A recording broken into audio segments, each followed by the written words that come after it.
are the Chiefs unbeatable? Well, I'll say number one, as we saw, the recipe to beat them is what we saw week one. And like I said, look, and I've said this before on the show, I'm going to keep going back to it because I was one of the people who was underselling it. My big thing now is week one, the Lions really showed us how to beat the Chiefs. And the narrative kind of was at the time, what's week one? And it is still true. Like things are not going to be fully in place. And, everyone's going to look rusty to an extent. However, the Lions gave us the recipe to beat the Chiefs. You got to shut down the run. You've got to just play sticky, get the receivers out of the game, get in their head. And because with Mahomes make it work no matter what. If a receiver is even playing at 30% of the capacity, Mahomes is gonna find a way to make it work. He's gonna find a way to, as long as his O-line's doing their job. But the situation is now, what the Lions did, completely took the receivers out the game, took the running backs out the game. What are you left with? Mahomes can't do it all himself. That's what you have to do to beat the Chiefs, as we've seen. Beating the Chiefs is a hard task because it's such a challenge. But they're certainly not unbeatable. What the Lions did to them week one is the recipe. However, I'm with you on the fact that are the Chiefs still the favorites, in my opinion? Absolutely. Do they need to be the best built team to be the favorites? Absolutely not. That's just, as we know, that's the X factor Mahomes gives you. But I'll transition over to my other point too. I think them winning this game 19-8 to me, I don't know how you feel.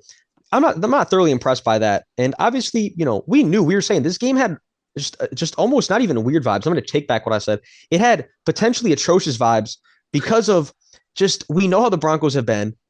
And whenever with the Broncos, they're kind of like a wild card. You like throw them in a game against anybody, and some weird stuff's bound to happen, whether it's good or bad.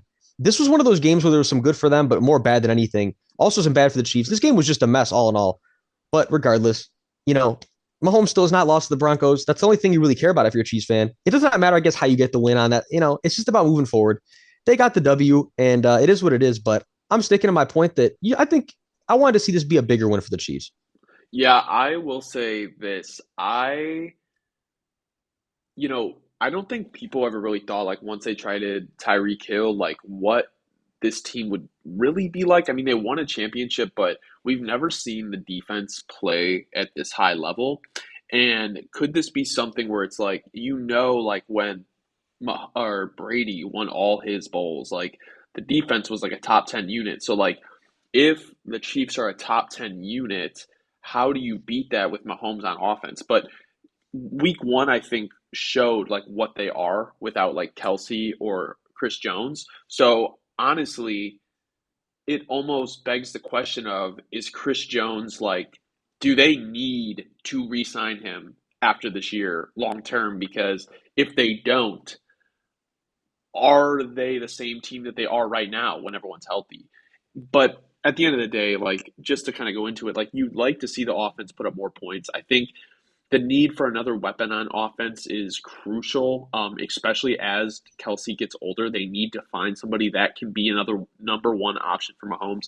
But kind of going over to Denver really quick, the defense played, lights out, in my opinion, versus a Kansas City team, especially with how bad Denver's defense has been. But the thing is, like, I just don't know where they go from here because Russ threw for 95 yards. Like, their offense is just pitiful. Like, I don't like what they're doing at all as a team. Like, it feels like they just need to, in my opinion, sell as much as they can, get as much draft capital, and get the guys that Sean Payton wants in there. Well, absolutely. And absolutely to the point of what you're saying, bro. My big thing at this point is, and I'm like narrative biting at this point. I might be biting the hook where I'm wrong at this one, but I'm just going to say it at this because this is almost how you have to look at this, especially with this, the connection I have to Sean Payton, the prior Saints love. I got to take it with a grain of salt. You almost got to look at it like this is being done. I'm not saying deliberately. Let me be clear. This is some weird 3D chess shit where, when you want something to happen really bad, but you're not, it's like, what do they call it? Where it's like happening subconsciously. I think in a way, this man is realizing that there's no way he's going to get where he wants to if he keeps Russ in the door. All these things. It's almost like he's subconsciously just selling the game. And I'm not saying he should be. I'm not saying this. I'm just saying the way I'm witnessing it right now, because especially to the point of his offense, it looks nothing like an old Sean Payton offense. It is, to take Connor's words from the group chat the other day, it is a very vanilla offense at the moment. It's just, I find it very confusing from I know what he can do on offense to what I'm witnessing right now. And yes, Russ looks terrible. Let me be clear. Russ looks like a shell of himself. I never really want to say it because I love Russ to an extent, but what we're seeing now is he's a shell of himself. He can't get the ball deep. Like I said, it looks like he's taking all of his effort to get the ball 30 yards downfield. It just does not look like old Russ. The 95 yards, the 2 interceptions, it's just atrocious. And the one play where they rolled the pocket and everybody just kind of like just sat there and ran into the same zone as each other. Like, that's the one play I can't get out of my head from this game. What it was going on in that play? Can like, you know what I mean, bro? There's just so many questions and I have no answers. It's almost like it's worth it just to tank for like a top two QB at this point because it's like And somebody they're brought it so in up. shambles. It's just You remember over. that clip? Do you remember that clip of Sean Payton saying that if there's Yeah, ever a year yeah. someone was going to tank for the number one pick, It it's should this be year? this year. Yeah. Too bad it's the Bears pick. So. That is no, like, but that's the thing too, is you know what? There's a lot of good QBs in this class.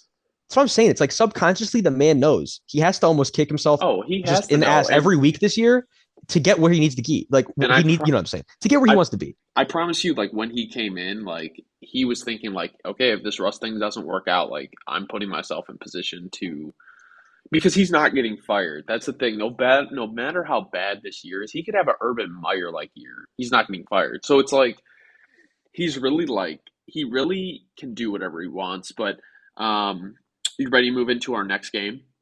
Absolutely.